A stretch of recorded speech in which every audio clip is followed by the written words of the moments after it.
Assalamualaikum warahmatullahi wabarakatuh. Bertemu dengan saya lagi, Pelcik Ginting.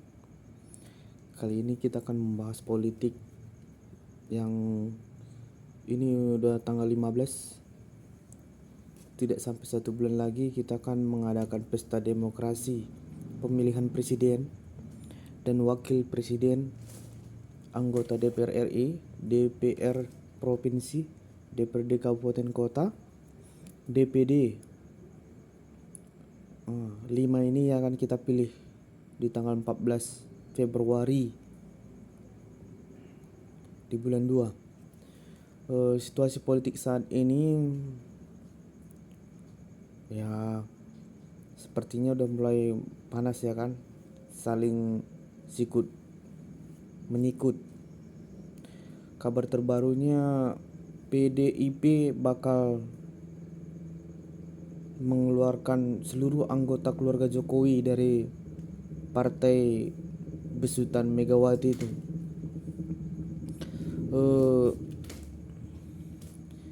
Kita udah lalui berapa tahun ini, ya kita memang akui partai PDI memang partai besar. Saya udah memprediksi seperti sebelumnya juga Partai Demokrat besar. Kenapa bisa pecah? Kenapa bisa runtuh? Karena kebanyakan yang ketua partai ini hanya mementingkan diri atau mementingkan sekelompok aja, atau ketua partainya hanya mementingkan ya keluarganya, mungkin lah seperti itu ya. Kalau partai-partai ini dia udah besar tapi tidak menyelam ke bawah. Dia tidak melihat situasi dan kondisi di bawah, gimana keadaan anggotanya, gimana keadaan masyarakat. Dia mungkin partai udah besar itu seperti itu. Dia aturan semakin kuat, aturan semakin ketat dan semakin gak terarah gitu. Dan satu hal yang pasti lagi ya kan, partai besar ini bakalan banyak yang akan memusuhi, bakalan banyak yang akan menggoyang. Semakin besar semakin tinggi, bukan hanya angin dan badai yang akan jadi lawan. Kekeroposan di tubuh yang besar itu bisa menjadi bencana yang paling dahsyat. Beginilah keadaannya sekarang di partai PDI. Kemungkinan PDI di pemilu yang akan datang ini ya nanti bisa di bawah 19% lagi ya kan.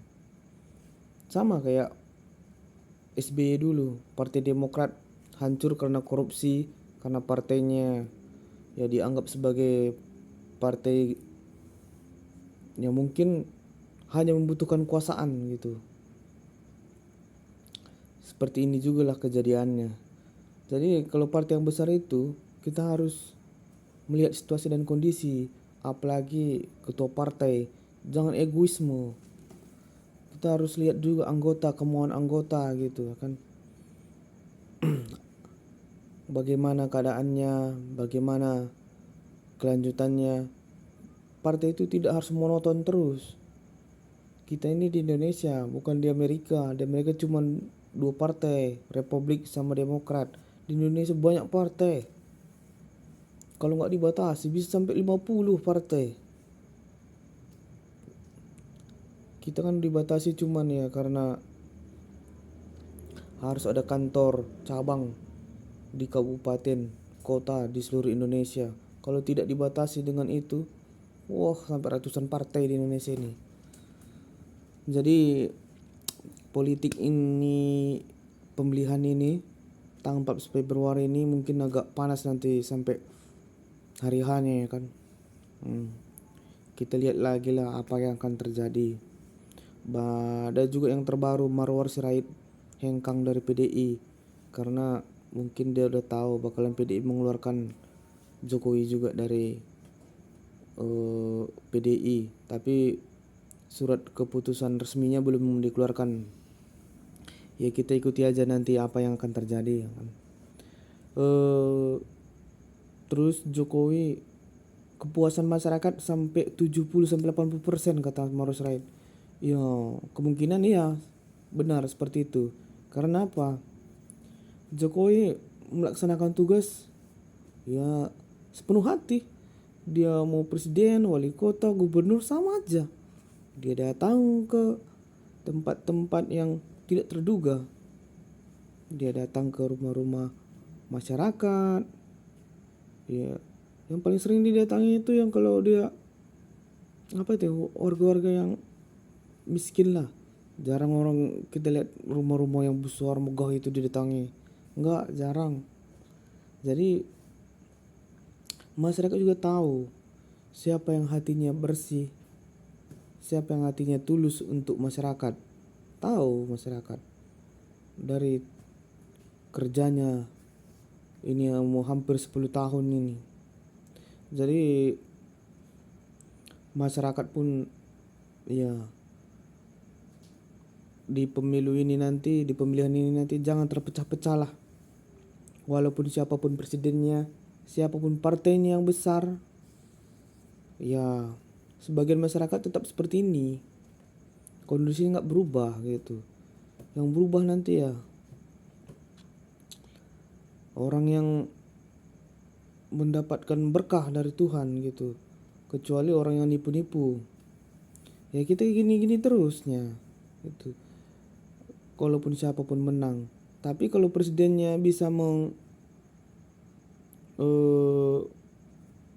membuat perekonomian, membuat suasana menjadi sejahtera ya nggak berdampak hari ini. Dampaknya ya mungkin 10 tahun atau 20 tahun yang akan datang. Seperti Jokowi lah. Membangun tol, dampaknya ya sekarang kita rasakan karena udah siap. Seperti ya dari Medan ke Tebing Tinggi cuma 1 jam, kalau dulu 2 jam. Jakarta Bandung dulu ya 4 jam, sekarang cuma 45 menit naik kereta api. 4 jam ini naik mobil ya. Jadi kayak gitu. Kalaupun sekarang presidennya terpilih, mungkin 5-10 tahun yang akan datang baru kita terasakan dampaknya. Itu pun kalau dia berbuat sesuai harapan. Istilahnya ya permintaan zaman itu sesuai yang diharapkan zaman yang akan datang. Kalau nggak diharapkan ya bisa nggak berfungsi gitu. Nanti kalau kita kebanyakan bikin bangunan apalah jadi candi yang bersejarah gitu, nggak ada fungsinya. Jadi harapannya untuk pemilih nanti jangan mau diadu domba, jangan mau mengisi sara, jangan mau kita ini berkelahi demi kepentingan orang itu. Mau berputus hubung keluarga gara-gara presiden beda pilihan, itu hal yang paling nggak realistis lah gitu. Itu nanti udah naik yang kita pilih tadi, kita ini nggak nyari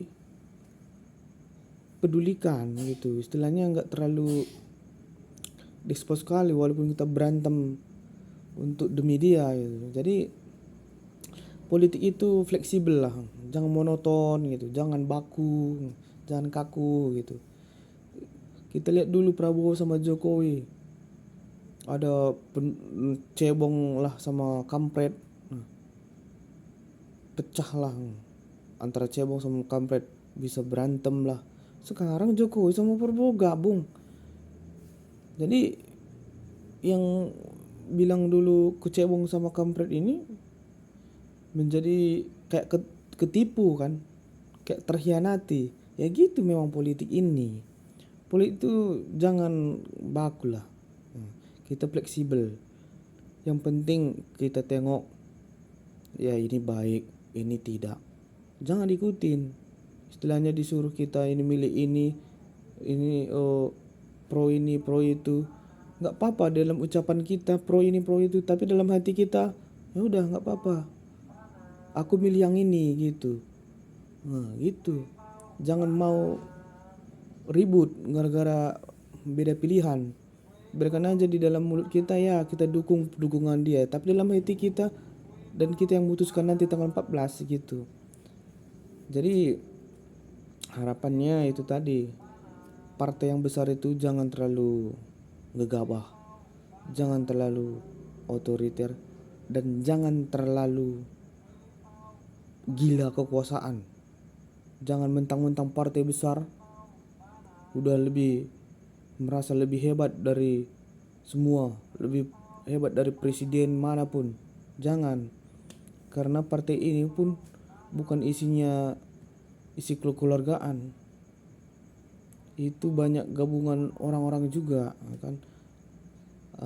Banyak juga yang berhati nurani di situ, yang istilahnya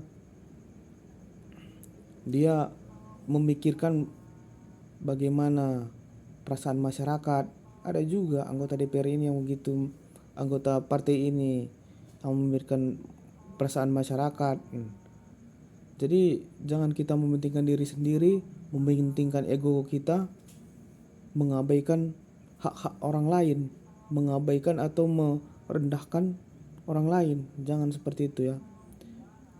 Dan harapannya ya pemilihan nanti setelah ada keputusan dari KPU siapa yang menang, kepada masyarakat ya jangan euforia kali lah ya. Walaupun siapapun menang itu, kita ini masyarakat biasa nggak ada mendapat yang wah gitu. Kalau yang presidennya dia dapat gaji, dapat pengawalan, ya cuman itu aja. Kalau kita ini masyarakat ya istilahnya tadi, dampak ekonominya walaupun dijalankan dengan benar ya nggak sekarang kita rasakan, 10 atau 20 tahun lagi gitu. Itu pun nggak terlalu berdampak gitu, dapat uang segepok satu karung, enggak. Ya kita cuma dapat fasilitas yang terbaik, pelayanan terbaik untuk dari pemerintah gitu. Itu aja cuman. Makanya jangan mau diadu domba. Oke. Terima kasih. Wassalamualaikum warahmatullahi wabarakatuh.